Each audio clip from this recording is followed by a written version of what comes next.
I had a request to attempt this Nuzlocke by Batel the Assistant on my Gen 1 Monotype Rock Nuzlocke, and honestly, I've had my eye on the flying type for a minute, so why don't we go ahead and check another Generation 1 Nuzlocke off the list and see if we can beat a hardcore Nuzlocke using only the flying type. Rules are on screen and also in the description. We have 11 possible encounters, 14 if you include the legendary birds, in Charizard, Butterfree, Pidgeot, Fearow, Golbat, Farfetch, Dodrio, Scyther, who is an exclusive to Red, Gyarados, Aerodactyl, the birds, and Dragonite. I know Chaotic Meatball recently did a Nuzlocke using the flying types in yellow, and banned Aerodactyl and Dragonite due to them being overpowered. I will not be doing that today. Dragonite is only available for the League, and while useful, I don't know if I would call it overpowered. I would say Gyarados and Charizard are more overpowered, and as far as Aerodactyl, it learns no rock moves, only learns wing attack and fly for stab coverage, along with sky attack, but that TM kind of sucks. And while it has a high critical hit ratio due to its base speed, the best move it gets is Hyper Beam, and it doesn't have great defenses. To be honest, I don't think it'll make the final roster anyway, but with all that out of the way, let's get into it. No need to change our starter.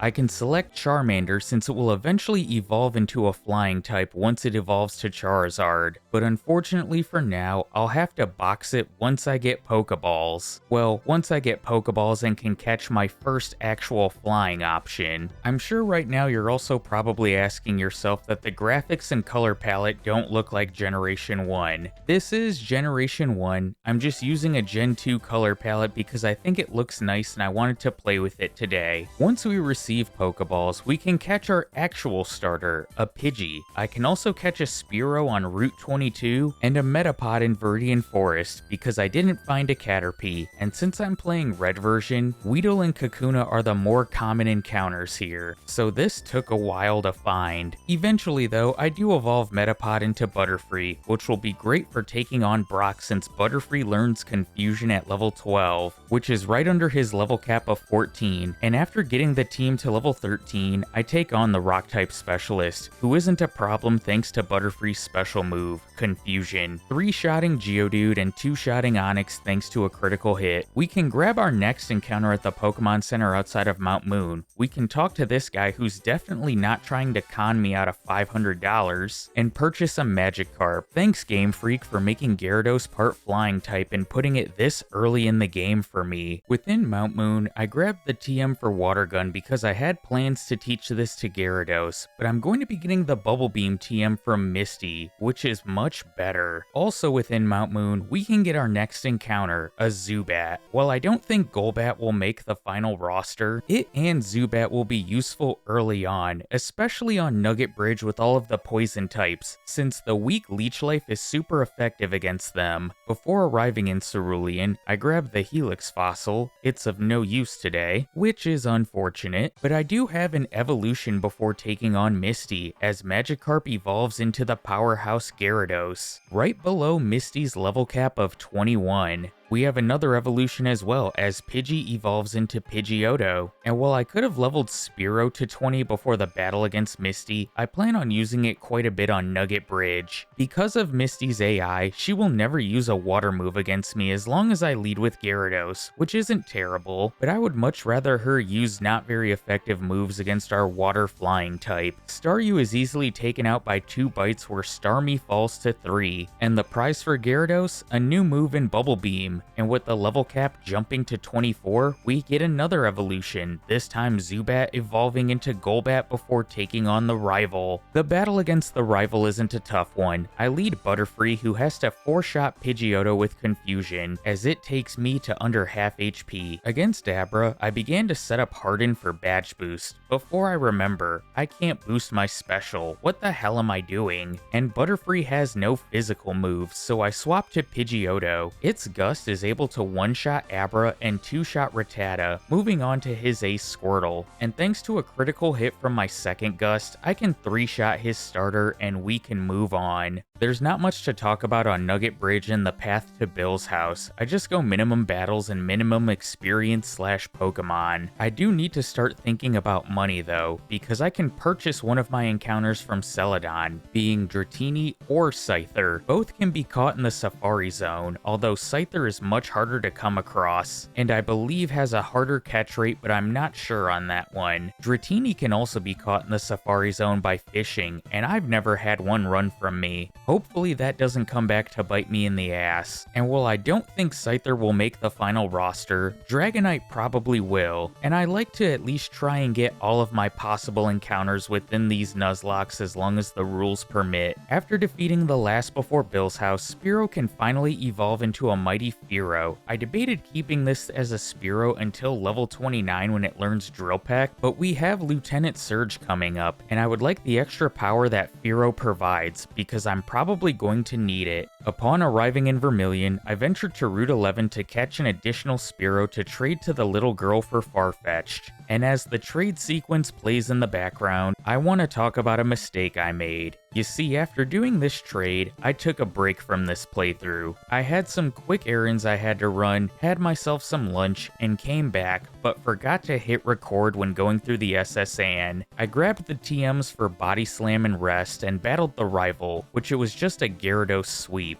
But I didn't realize that I didn't hit record until after the SSN sailed away, because I went to pause my recording to think about what I was going to do for Surge. A rookie mistake on my part. I just wanted to explain myself. I'm sure there are some folks out there who don't care about that rival battle missing, and I'm sure there's someone that does and will say that this run's invalid, but oh well, I'll do better next time. When it comes to Surge though, I'm probably going to have to sacrifice at least one Pokemon. I did do some stat experience training in Diglett's Cave prior for some extra speed EVs because I want to outspeed Raichu, and if things go sideways, this is probably a wipe. I lead Pidgeotto against his Voltorb because Pidgeotto is going to be my sacrifice of choice. It was between this and Golbat, but I think Pidgeotto packs more of a punch that I need, and has Sand Attack. Voltorb falls to 2 quick attacks while hitting me with a weak tackle, along with Pikachu, who Surge just uses an X-Speed on, but Quick Attack doesn't care. Last is Raichu, and in case you didn't know, Surge has good AI in Red and Blue. It was taken away in Yellow. I go for Sand Attack to try and lower its accuracy, but Raichu outspeeds, goes for Thunderbolt, and takes me out for our first death of the run. This gives me a free swap to Butterfree. Surge goes for an X-Speed as Sleep Powder misses, and right on cue, things are going sideways. It thankfully uses the weaker Thunder Shock the next turn as Sleep Powder hits. Confusion is doing pathetic damage, but it does confuse Raichu as it wakes up immediately. It gets through the confusion and hits Thundershock to bring Butterfree to low health as Sleep Powder misses again, and at this point I need to take a gamble. I need Raichu to hit itself in confusion, and I need Sleep Powder to hit, or this attempt is probably dead right here. Well, Raichu hits itself and Sleep Powder connects. I swap to Gyarados as the Electric Mouse snoozes, and Body Slam finishes the Rodent for our Thunder Badge and the Thunderbolt TM which Gyarados can learn. A moment of silence for our fallen comrade Pidgeotto. You will be missed. There really isn't much to talk about within Rock Tunnel. Gyarados can easily handle the Pokemaniac Slowpokes, although it would have been quicker had I just taught it Thunderbolt beforehand. And we have Bubble Beam for the self-destructing hiker and his rock types, so we're going to jump ahead to Celadon City where things are really going to open up for us. We have the grass gym leader Erica, who we have a type advantage against, and the trainers in her gym give decent stat experience and is a source of money because we're going to be grabbing the coin case while here as well. It's time to start saving coins for Scyther. I can also grab the TMs for Ice Beam and Tri-Attack, along with Psychic once we enter Saffron. To the west of Celadon on Route 16, we can catch our next encounter, a Doduo, and Dodrio is going to be a phenomenal party member. Before I take on the Rocket Game Corner, I'm going to face Erica first since we have the type advantage. Of course, instead of using another Pokemon, I just use Gyarados, who's able to solo her team with Ice Beam, critting Victory Bell for a one-shot and getting a nice freeze on Tangela while two-shotting Vileplume. I need to sit down and do a solo run with this thing already. already. I don't know why I've put it off for so long. As I go through the rocket hideout, I'm going to be picking up all of the items I can carry to sell off, because we're going to need a lot of money, not just for Game Corner coins, but for other things that you'll see later on in the video. There's also the TM for Double Edge here, which I forgot to get on my first time through, but I'm going to come back for it. Although it deals recoil damage, it will be a nice stab option for Farfetch'd, Fearow, or Dodrio, whomever I decide to teach it to. Doduo and Dodrio are going to be getting the Tri-Attack TM though, so it's probably going to be Fearow or Farfetch'd. Giovanni isn't a problem. Like I did with Erica, Gyarados just solos him, one-shotting the rock types with Ice Beam, and three-shotting Kangaskhan with Body Slam.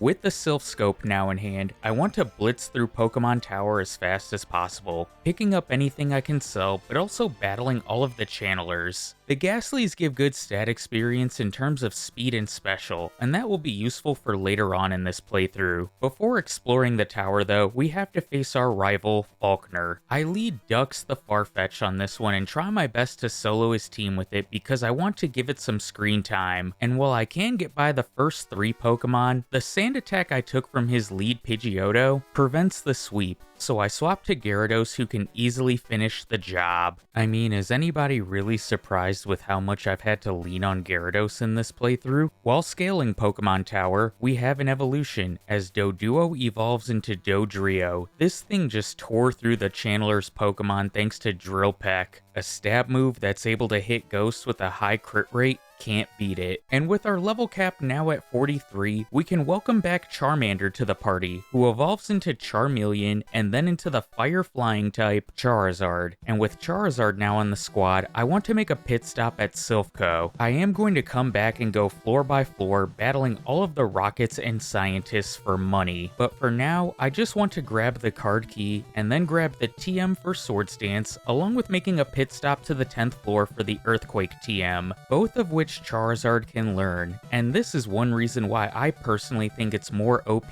compared to Aerodactyl or Dragonite. Neither of them can learn a setup move as great as Swords Dance, although Dragonite does have the Agility Wrap strategy, or Thunder Wave Wrap strategy. It's also the only Pokemon between it and Aerodactyl that have the move diversity to match Charizard, or at least close to it. After leaving Silph Co, I make a quick trip to Route 12 to the Fishing Guru's house for the Super Rod, because I'm going to be heading to Fuchsia City in the Safari Zone next. Before going through the Safari Zone though, I stop by the Fuchsia City gym to take on Koga. This battle is simple, 2 Swords Dances, 4 Earthquakes, although I probably could have got away with just 1 Swords Dance. The level cap stays the same for Sabrina, but now I'm going to head through the Safari Zone and straight for this patch of water before I make the trek for the Gold Teeth and Surf. It takes a few rounds of fishing, but eventually we get ourselves Dratini. Thankfully it doesn't run away, and after a few balls, we capture it. We unfortunately won't be seeing this thing until the League though, due to evolving to Dragonite at level 55. It's back to Silph Co now, and after a few trips in and out of battling trainers, selling items, healing, and buying coins at the game corner, it's time to take on our rival. He leads Pidgeot as I lead Gyarados. Thunderbolt unfortunately leaves it on a sliver and it gets off a Sand Attack. I miss my next attack as it goes for Whirlwind and Quick Attack before Thunderbolt hits to take it out. Against Growlithe, I decide to swap to Dux to get it some screen time. My hope was to get 2 Swords Dances and an Agility up and hopefully sweep, but I accidentally click Agility twice, and Growlithe brings me to 14 HP. I don't want a death here, so I swap again, this time to Charizard, who can set up a Swords Dance and sweep the rival's remaining Pokemon. Swords Dance in Gen 1?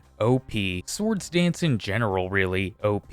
Of course, after defeating the rival, we need to pick up the Lapras from the old man, because I need an HM Pokemon for Surf and Strength. We have to deal with Giovanni, and like in the Game Corner battle, Gyarados just solos his team, with a combination of Ice Beam and Body Slam. I thought I would have to swap on Nidoqueen because she did manage to paralyze me with Body Slam, but luck was on my side. The president of Silph Co is thankful for our efforts and gives us the Master Ball, which you'll see what we use this on later on. Before taking on Sabrina, I stop by the game corner and at long last purchase a Scyther. This thing unfortunately sees no screen time, but I always like to try and get all of our possible encounters in runs like these. It's time to take on the Psychic type specialist Sabrina. Unfortunately for her, we have a fast, hard-hitting physical attacker in Dodrio, who just one-shots her squad with Drill Peck. I thought one of the Psychic types would hang on with a sliver, but I'll take it. It's time to head to Cinnabar Island, but before we go through the mansion, I'm going to make a pit stop at the laboratory. I'm going to talk to the scientist, accidentally tell him no, and then leave the old Amber with him so that he can revive it into Aerodactyl. Like Scyther, it unfortunately will receive no screen time, but it got plenty of screen time in my Monotype Rock Nuzlocke. Check that one out if you haven't already. Blaine is our 7th gym leader and I'm going to fight fire with fire, leading Charizard, and like with Koga, I set up a Swords Dance and sweep with Earthquake. Perhaps I should have did this Nuzlocke in yellow for the increased level caps, better movesets on gym leaders, and for the rival to have Magneton, which is better than his Jolteon in my opinion. If that's something you'd be interested in, let me know in the comments. I could always try revisiting some of these Nuzlockes in yellow to see if they are tougher. I would imagine the Monotype Dragon Nuzlocke would be, considering I can only use Dratini and Brock's level caps are lower, but it would probably make the Mono Ghost type one easier, since the level cap jumps from 21 to 28 from Misty and Surge, and there's no worry about over leveling. Before heading to the Viridian Gym though, I make sure to get my Aerodactyl and then crush Giovanni with the same Swords Dance Earthquake strategy. I don't think anybody is surprised to this point that that's the strategy of choice. I'm also going to be doing the same thing against Rival 6, although I do use Flamethrower on both Execute and Pidgeot, setting up Swords Dance on Rhyhorn and crushing everything else with Earthquake. After Rival 6 though, I'm going to be doing something different in this Nuzlocke. And this is something I thought about doing in the Ice Nuzlocke. See, I wanted extra money because I'm going to be buying a lot of Ultra Balls, because I'm going to attempt to catch the legendary birds. I'm not going to use them in battle because they're in that same realm as Charizard and Gyarados in terms of being OP,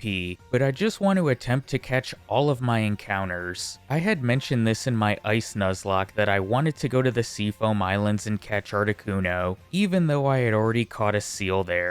And since there isn't any encounters in Victory Road, the Power Plant, or the Seafoam Islands, I decided why the hell not. It will be a bit interesting. The first stop is the Power Plant. I do want to grab the TM for Thunderwall here, but because I also rarely come here, I forgot exactly where it was. I only remember where the rare candy and hidden PP up are, and it might be a little funny to see me just aimlessly walk back and forth in here and try to pick up any item I come across that are also Voltorbs and Electrodes. But eventually we do make our way to the end and encounter our first bird, Zapdos. And I'll admit, I should have saved this one for last after the league, and I should have went after Articuno first, because with Zapdos, I just throw my Master Ball at it, making it the easiest catch of the three. And I feel like this was a major mistake, because it has the weaker Thunder Shock. Despite having a massive special stat, which all of the birds share the same special stat, and Articuno has the 90 base power Ice Beam, which would probably sweep my team. Before heading into Victory Road for our second bird, I evolved Dratini into a Dragonair and finally into Dragonite. I confront Moltres in Victory Road, and this one is a pretty quick catch, only taking 5 balls because the first 4 missed. I was surprised that the first ball that hit it caught it. I'm going to save Articuno for after the league because, as previously mentioned, I think it's going to wipe my team, and seeing that we're at the end of the line, I want to cross that finish line. After bringing the team up to just under Lorelei's level cap of 56, this is what we're working with. Gyarados, who with Charizard is an MVP candidate. Maybe I should have nicknamed them Stafford and May, with Hyper Beam, Hydro Pump, Ice Beam, and Thunderbolt.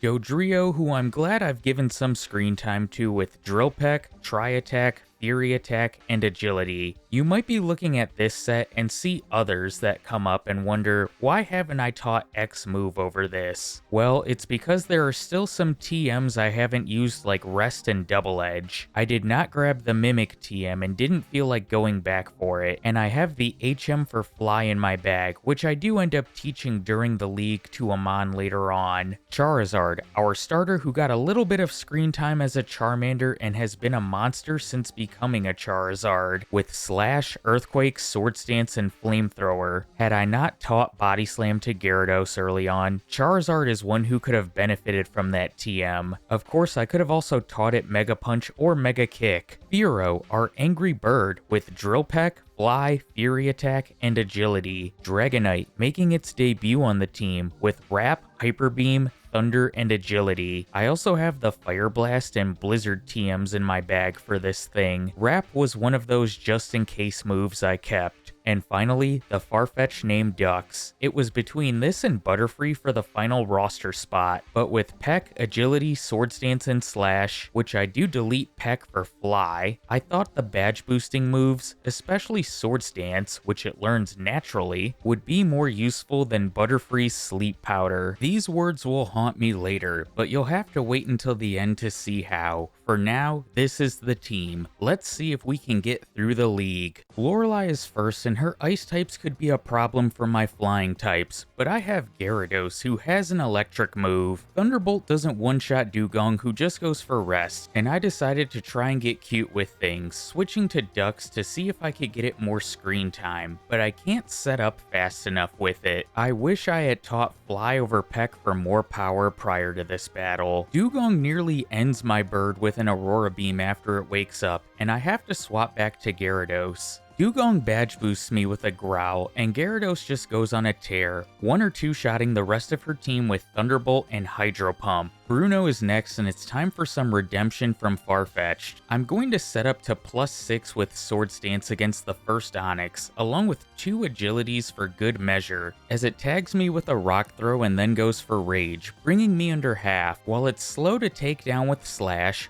Fly one-shots the Hitmons before another slow battle against the second Onix, which brings Farfetch'd to low health, but I can outspeed the Machamp and Fly easily one-shots it. Agatha is next, and watching this back, I wish I gave Dodrio the spotlight here instead of Charizard. But as we've seen in this playthrough, Sword Stance and Earthquake, they're a great combination, and while I do get brought to nearly half health thanks to hitting myself in confusion, there really isn't anything else to say on this one. Lance the Dragon Master is last, but I have a dragon myself, and my dragon is better. I taught Blizzard in the place of Wrap for this battle, and only sweated a little bit on Aerodactyl because Takedown got a massive crit, and had Blizzard missed, I likely would have swapped to Gyarados to finish him off with Ice Beam, but that doesn't happen, and Blizzard one-shots both Aerodactyl and Dragonite. It's time to face the champion Faulkner. He leads Pidgeot and we lead Fearow. I set up an agility for some badge boosts, which Pidgeot just mirror moves before going for Sky Attack, which I can go for Drill Peck twice, taking it out. Alakazam follows, and Drill Peck barely misses the one-shot, but it just goes for Reflect, and that's 2 down. Rhydon comes out next, and I'm glad this thing doesn't have any rock moves like it does in Fire Red and Leaf Green. I swap to Charizard, and you know it's coming. Sword Stance, Earthquake, and Sweep.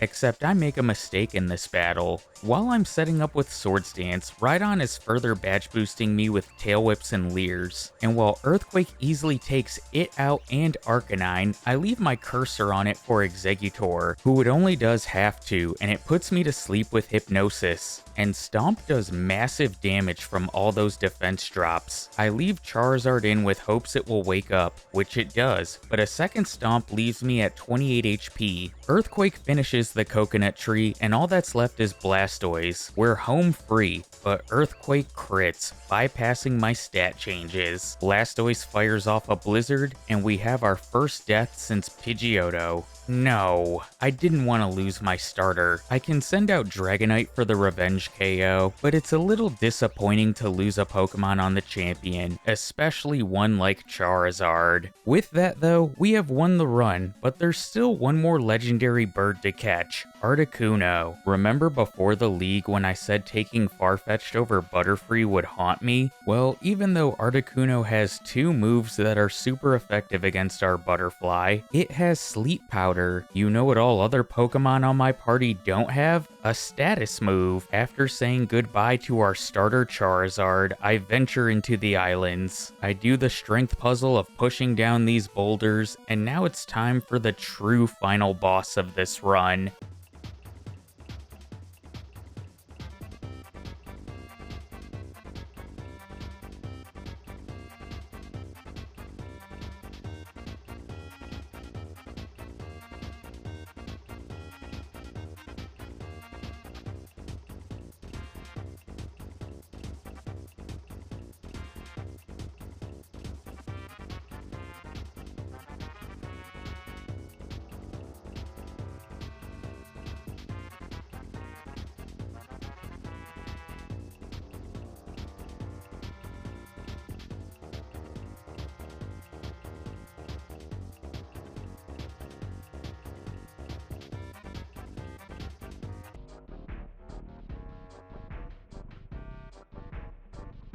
Articuno wiped us out. Now you see why I should have gone after this first with the Master Ball, but we did defeat the league, so I'm counting this as a win, and everything else was just extracurricular. As always, thank you for the continued support on the channel, and I hope you enjoyed this Nuzlocke. We're definitely going to finish all of them in Generation 1 before the end of the year, and then I'll move on to Generation 2 and probably mix in some Generation 3 with it, both Emerald and Fire Red and Leaf Green. I'll catch you guys in my next one. Take care, everybody.